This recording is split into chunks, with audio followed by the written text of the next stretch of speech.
Comme je l'ai dit, je le redirai plusieurs fois, des centaines de fois sur cette chaîne. Une ou plusieurs ressources permettent de réaliser un ou plusieurs emplois. Lorsque l'on prend spécifiquement le compte de résultat, lorsque l'on a une ressource qui est sortie, par exemple du cash, en face, on peut avoir un emploi qui est l'acquisition de matières premières. Là, on est dans un achat de matières premières. Très souvent, en théorie, on est supposé avoir une corrélation du coup entre le compte bancaire, le cash, et le compte des résultats, parce que les produits et les charges sont encaissés et décaissés en théorie au même moment. À tout de suite pour voir que ce n'est pas tout le temps le cas.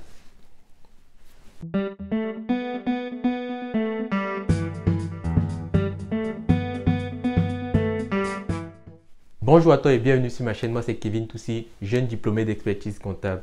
Sur cette chaîne on parle de deux principales thématiques, compta et finance. Il est question tout simplement de voir ensemble les concepts de base de la compta et de la finance, de présenter les différents métiers qu'on peut y retrouver, mais aussi et surtout de répondre aux problématiques de ceux qui évoluent. Pour cette nouvelle vidéo, je propose de voir avec toi la corrélation, alors les décorrélations qui peuvent exister entre le compte bancaire et le compte de résultats de la société. Comme on l'a vu dans une vidéo précédente, le compte des résultats trace l'activité, donne le film de l'activité de la société. En théorie, le résultat que l'on a dans ce compte de résultats peut être utilisé pour pouvoir servir aux actionnaires les dividendes par exemple. Mais très souvent, il peut arriver que la société, même si elle réalise du résultat dans son compte des résultats, est en incapacité de distribuer peut-être parce qu'elle n'a pas le cash en face. Pourtant, il est censé avoir une corrélation entre ces deux. Je sors du cash pour payer des charges et j'encaisse lorsque je vends des produits. Ce n'est pas tout le cas et dans cette vidéo, regardons ensemble les deux principales raisons pour lesquelles on peut se retrouver dans cette situation. La première raison, il s'agit tout simplement du décalage temporel qui peut exister entre le moment où la charge ou le produit est réalisé au moment où le prix est payé par la société ou alors encaissé par la société. Prenons un cas de figure très simple. Une société qui achète une fois de plus, l'exemple qui revient, des matières premières, disons pour 100 euros.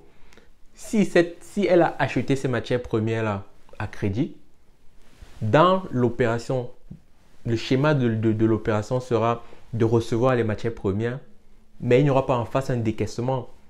La ressource ne sera pas le cash qui va sortir de la banque, mais plutôt le crédit qui a été accordé par le fournisseur.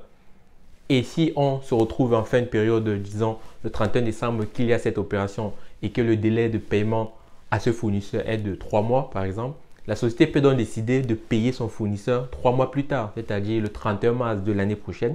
Et par conséquent, au 31 décembre de l'année en cours, on aura une situation où on a des charges dans le compte des résultats, tandis qu'au compte bancaire, on n'a pas les sommes qui ont été décaissées.